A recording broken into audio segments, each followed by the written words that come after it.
Olá, seja muito bem-vindo ao nosso segundo vídeo do primeiro bloco das aulas de prática trabalhista.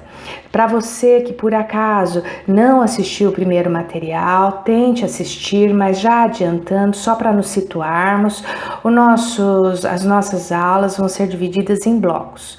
O primeiro bloco vai trabalhar a reclamação trabalhista. Na reclamação trabalhista, nós vamos dividir esse bloco em 3 partes. A primeira parte vai tratar sobre endereçamento e qualificação. A segunda parte ela é mais densa, vai tratar sobre as teses, e a terceira parte sobre o fechamento. Então vamos lá, eu estou aqui com as minhas anotações e eu vou compartilhar essas anotações com vocês. Bom, nós estamos falando de prática trabalhista e nós estamos falando da reclamação trabalhista, que é uma petição inicial. A reclamação trabalhista você pode conhecê-la como uma ação individual, como reclamação trabalhista, como dissídio trabalhista, como ação trabalhista. Por que eu estou falando isso para você?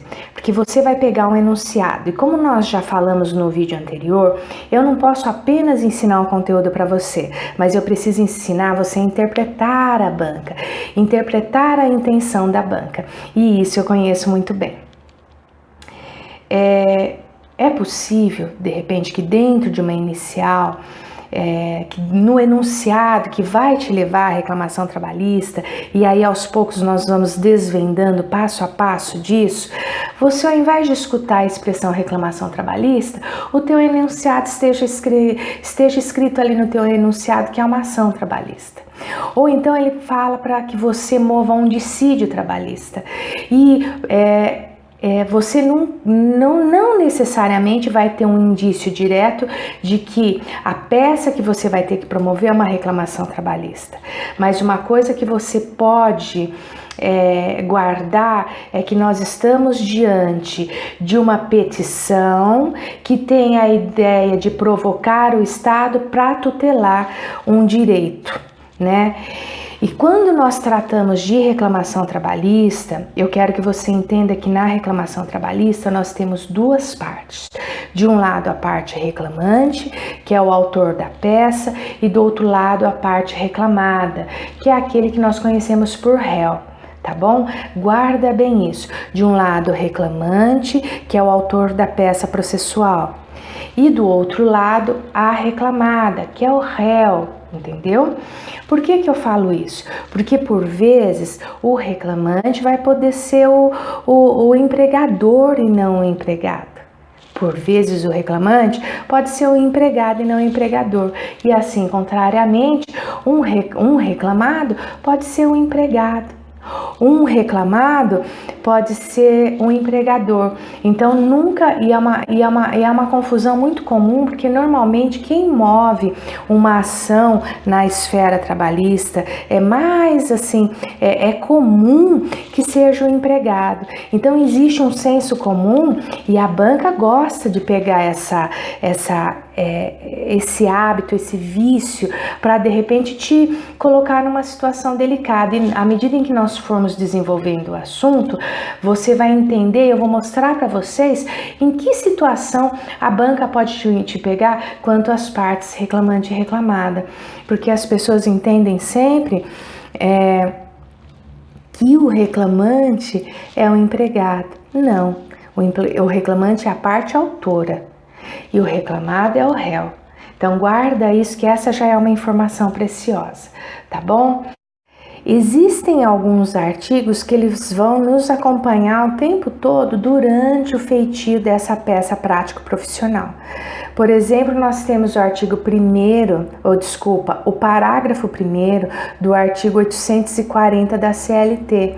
Então, logo que você tiver um tempo, nós vamos tratar esse artigo. Eu vou colocar ele aqui na tela para você conhecer, mas leia esse artigo. A propósito, leia o artigo 840 da CLT. Ele vai te ajudar bastante. Um outro que vai ser seu amigo fiel, amigo do coração, e quando nós chegarmos nesse artigo, eu vou nós vamos trabalhar, nós vamos ter uma série de alguns vídeos aí só tratando dele carinhosamente, porque ele é fundamental para você, é o artigo 319 do CPC. Um outro também que é fundamental, que vai ser o seu amigo do coração e ele pode te ajudar a resolver questões da prova, é o 114 da Constituição Federal. Outro ainda é o 651 da CLT. Muito bem, então assim, agora efetivamente nós vamos falar sobre o endereçamento, tá? Lembrando que a primeira parte da nossa área de estudo, do nosso bloco, é endereçamento e qualificação. Quando a gente fala de endereçamento, nós estamos falando de competência. E quando nós falamos de competência no processo do trabalho, nós tratamos de dois tipos de competência.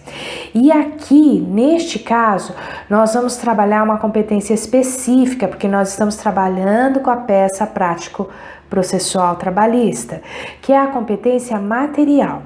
Mas eu de antemão vou te dar um aviso que é para você já se precaver de um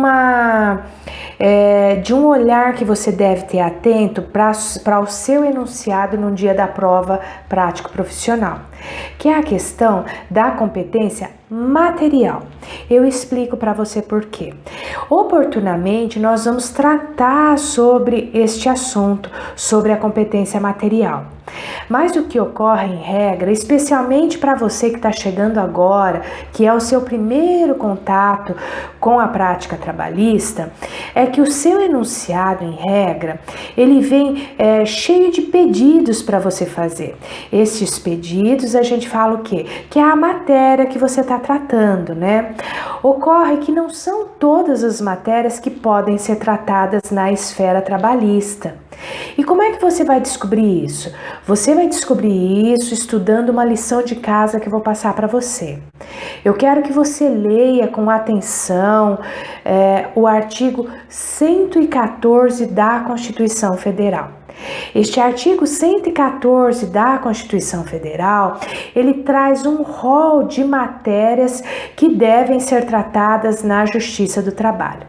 Como esse não é agora o objeto do nosso estudo e nós vamos ter oportunidade de retomar a questão da competência material, tanto na hora que nós formos trabalhar as nossas teses, quanto quando nós formos trabalhar uma peça que se chama resposta à acusação ou à contestação, né?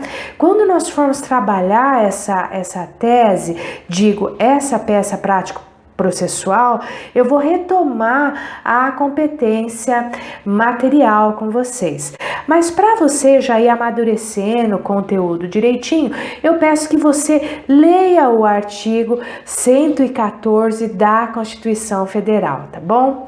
Mas vamos àquilo que nos é importante agora. Nós vamos tratar da competência territorial. E por que nós tratamos desse assunto?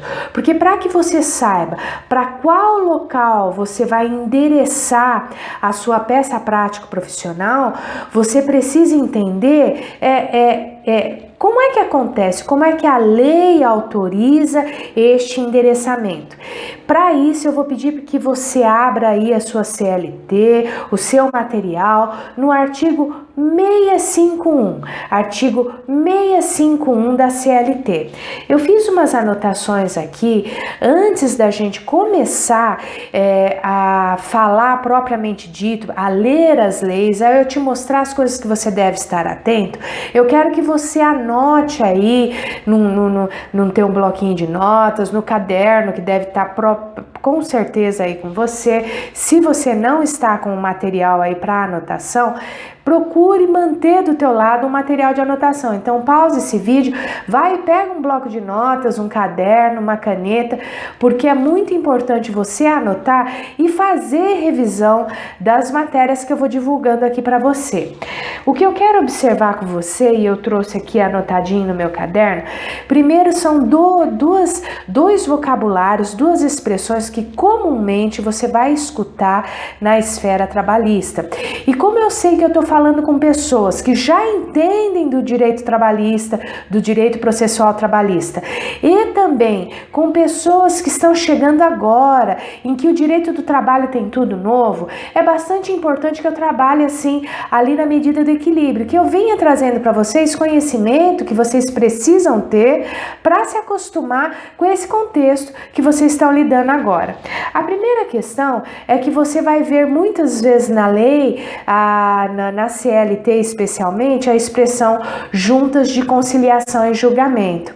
É muito normal que quando você pega essa lei no começo e leia, causa uma estranheza essa expressão, mas o que são juntas de conciliação e julgamento? Grosso modo, e se precisar você me manda aí um recado, a gente trata com mais detalhe, mas dada a emergência do assunto e a gente não pode se estender demais, eu quero que você entenda que todas as vezes que você lê na sua CLT juntas de conciliação e julgamento, é a mesma coisa que vara do trabalho.